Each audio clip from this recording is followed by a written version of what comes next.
കഴിഞ്ഞ ദിവസം നമ്മൾ താമസിച്ചത് ബെലോണിയ എന്ന് പറഞ്ഞ സ്ഥലത്താണ്. ഇത് ഇവിടെ നമുക്ക് എടുത്തുന്നത് ഇവിടുത്തെ കളക്ടറാണ്. ഇത് ഇവിടുത്തെ റെസ്റ്റ് ഹൗസും കാര്യങ്ങളൊക്കെ ഉണ്ട് ഗവൺമെന്റിന്റെ.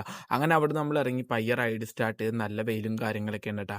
നമ്മൾ പോണ റൂട്ടൊക്കെ അടിപൊളിയാണ് ട്ടോ. അപ്പോഴത്തേക്കും ഉച്ച ടൈമായി അങ്ങനെ ഒരു പുള്ളീനെ കണ്ടുപിട്ടേട്ടാ. പുള്ളി എന്നോട് പറഞ്ഞു ആ ഫുഡ് കഴിക്കാന്ന് പറഞ്ഞു. അങ്ങനെ ചോറും കറിയൊക്കെ മേടിച്ചു തന്നിട്ടാ. അങ്ങനെ പുള്ളീനോടൊക്കെ യാത്രയൊക്കെ പറഞ്ഞ് നമ്മൾ അവിടെ നിന്ന് ഇറങ്ങി. നമ്മൾ സഞ്ചരിക്കുന്ന റൂട്ടൊക്കെ അടിപൊളിയല്ലേ, ഫുള്ള് നെൽകൃഷിയും കാര്യങ്ങളൊക്കെയാണ്. പിന്നെ അതുപോലെ തന്നെ പോണേക്ക് കുറെ ആൾക്കാരെ പരിചയപ്പെട്ടാ. അങ്ങനെ അവരോടൊക്കെ യാത്രയൊക്കെ പറഞ്ഞ് നമ്മൾ അവിടെ നിന്ന് ഇറങ്ങിയേട്ടാ. നമ്മൾ നേരെ പോണത് ഇവിടെ ഒരു തൃഷ്ണ വൈൽഡ് സാഞ്ചുറി ഉണ്ട്, അങ്ങാടേക്കാണ് പോണത്.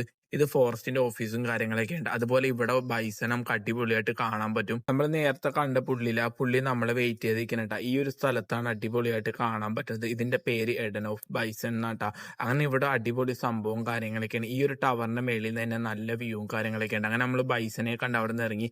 അപ്പത്തേക്ക് രാത്രിയായിട്ടാ കുറെ ആൾക്കാരെ കണ്ടുകൂട്ടി. അവരവരുടെ വീട്ടിലേക്ക് ഇൻവൈറ്റ് ചെയ്ത് ഫുഡ് കഴിക്കാൻ വേണ്ടി. അങ്ങനെ അവരുടെ ഫാമിലിനൊക്കെ പരിചയപ്പെട്ടിട്ട് അടിപൊളി ആൾക്കാരായിരുന്നു. കാരണം ഇന്നിവിടെ ഒരു പരിപാടി എടുപ്പുണ്ട്. അവരുടെ വീട്ടിൽ അവരുടെ അച്ഛന്റെ അനിയൻ മരിച്ചിട്ട്. അപ്പൊ അത് കഴിഞ്ഞിട്ടുള്ള 11ാമത്തെ ദിവസം പരിപാടിയാണ് ഈ കാണുന്നതാണ്ട് പരിപാടിയും കാര്യങ്ങളൊക്കെ. നമ്മളും കുറച്ചു നേരം അവിടെ കൂടിന്ന് അത് കഴിഞ്ഞ് ഫുഡ് കഴിക്കാണ്ട് ഇൻവൈറ്റ് ചെയ്തിട്ടാ. ആദ്യം തന്നെ നമുക്ക് വിളമ്പിയത് മധുരം ഉണ്ട്. അത് കഴിഞ്ഞിട്ട് ചോറും കറിയൊക്കെ കൊണ്ടുവന്ന്. ഇവിടെ എന്ത് പരിപാടി ഉണ്ടെങ്കിലും ആദ്യം ഉണ്ടാകുന്നത് മീൻ കറിയും അല്ലെങ്കിൽ മീൻ പൊരിച്ചൊക്കെയാണ്. അടിപൊളിയാണ്ടാ.